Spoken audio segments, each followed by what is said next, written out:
কাশ্মীর এক টুকরো ভূখণ্ড, কিন্তু তাতে লুকিয়ে আছে হাজারো প্রাণের ইতিহাস, যুদ্ধ, ষড়যন্ত্র আর ভয়।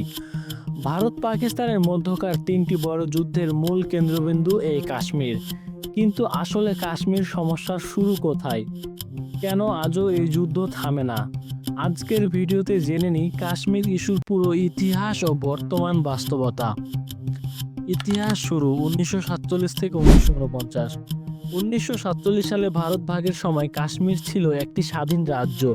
এর শাসক ছিলেন হিন্দু রাজা হরি সিং, কিন্তু সংখ্যাগরিষ্ঠ জনগণ ছিল মুসলিম।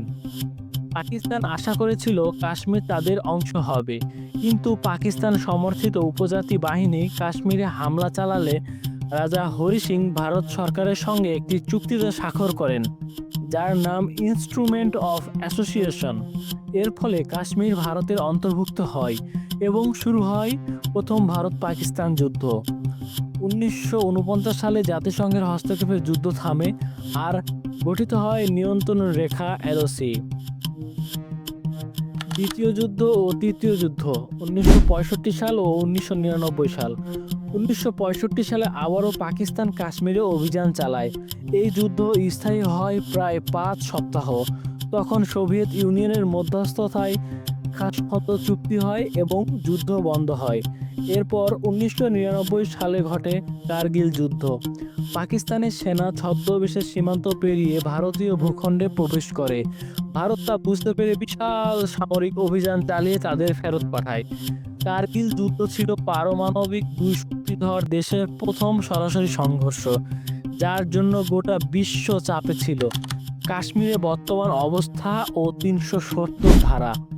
২০১৯ সালে ভারত সরকার জম্মু ও কাশ্মীরে বিশেষ মর্যাদা রদ করে সংবিধানের ৩৭০ ধারা বাতিল করে। এর ফলে রাজ্যটির স্বায়ত্তশাসন উঠে যায় এবং দুইটি কেন্দ্রশাসিত অঞ্চলে বিভক্ত হয়। পাকিস্তান এই পদক্ষেপের কঠোর বিরোধিতা করেন এবং আন্তর্জাতিক মহলে অভিযোগ তোলে যে এটি কাশ্মীরিদের অধিকার হরণ। এই ঘটনার পর কাশ্মীরি সেনা মোতায়েন বেড়ে যায়। ইন্টারনেট বন্ধ থাকে দীর্ঘদিন। সাধারণ মানুষের অবস্থা। এই দীর্ঘ রাজনৈতিক ও সামরিক টানাপোড়েনের মাঝখানে সবচেয়ে বেশি কষ্টে পড়েছে সাধারণ কাশ্মীরি জনগণ। একদিকে ভারতীয় সেনাবাহিনী তল্লাশি, কড়া নজরদারি, অনির্দিষ্টকালের জন্য লকডাউন। অন্যদিকে বিচ্ছিন্নতাবাদীদের হুমকি ও জঙ্গি হামলা। দুদিকেই মানুষ বিপদে। কাশ্মীর যেন হয়ে উঠেছে রাজনৈতিক লড়াইয়ের যুদ্ধক্ষেত্র, আর সাধারণ মানুষ হয়েছে গিনিপিগ। কাশ্মীর নিয়ে ভারত ও পাকিস্তানের অবস্থান আজও একেবারে বিপরীত। কেউ ছাড় দিতে রাজি নয়। যতদিন না উভয় দেশ শান্তিপূর্ণ আলোচনা ও বাস্তবসম্মত সমঝোতার পথে না আসে, ততদিন কাশ্মীরের মানুষ শান্তি পাবে না। আপনারা কি মনে করেন, এই সমস্যার কোনো সমাধান আছে?